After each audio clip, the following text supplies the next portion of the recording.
একজন নারী যখন তার সত্যিকারের পুরুষকে খুঁজে পায় তখন ভেতরে ভেতরে সব কিছুই পাল্টে যায়। শরীর জেগে ওঠে, মনে হয় এতদিন যে তৃষ্ণা বুকের ভেতর লুকিয়েছিল তা হঠাৎ পূর্ণ হতে শুরু করেছে। প্রতিটি শ্বাসে, প্রতিটি হৃদস্পন্দনে এক নতুন উত্তেজনা, এক দীর্ঘ প্রতীক্ষার সারা। কিন্তু তার আগে দরকার আরোগ্যের। পুরনো আঘাত, পুরনো ভয় সব ধীরে ধীরে সেরে যায়। বুকের চারপাশের শক্ত দেওয়াল ভেঙে পড়ে। তখন সে শিখে ফেলে কিভাবে ভালোবাসার কাছে নিজেকে সম্পূর্ণ সমর্পণ করতে হয়। আর যখন সেই পুরুষ তার জীবনে আসে তখন মনে হয় বজ্রঝড় নেমে এসেছে।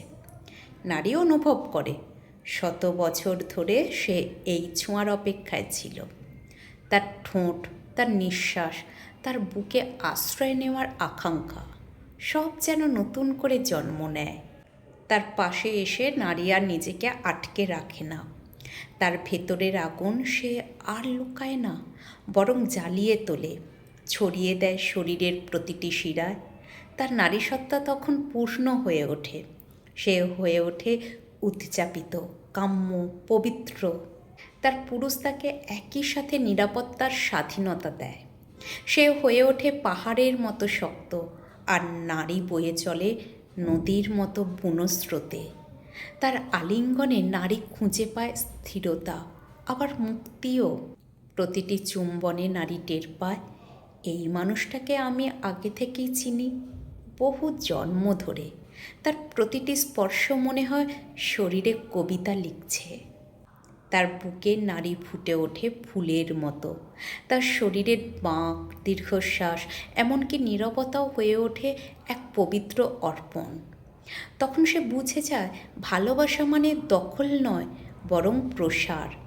প্রসার তার আনন্দে, কামনায় আর নারীত্বের কাঁচা শক্তিতে। তাদের মিলন শুধু শরীরের নয়, এটা আত্মার নাচ, নিঃশ্বাস আর হৃদস্পন্দনের এক সুর। কামনা সেখানে পবিত্রতায় রূপ নেয়, ভালোবাসা হয়ে ওঠে পূর্ণতা। নারীর ভেতরে তখন চাঁদের মতো আলো ফুটে ওঠে। সে বুঝে যায় তার সারা জীবনের আরোগ্য কেবল এই মুহূর্তের জন্যই তাকে প্রস্তুত করেছিল। যখন একজন নারী সেরে ওঠে আর তার আসল পুরুষকে খুঁজে পায়, তখন সে হয়ে ওঠে অদম্য। তখন সে শুধু ভালোবাসে না, সে নিজেই ভালোবাসা হয়ে যায়, এক অগ্নি, এক স্পন্দন, এক পূর্ণ সমর্পণ।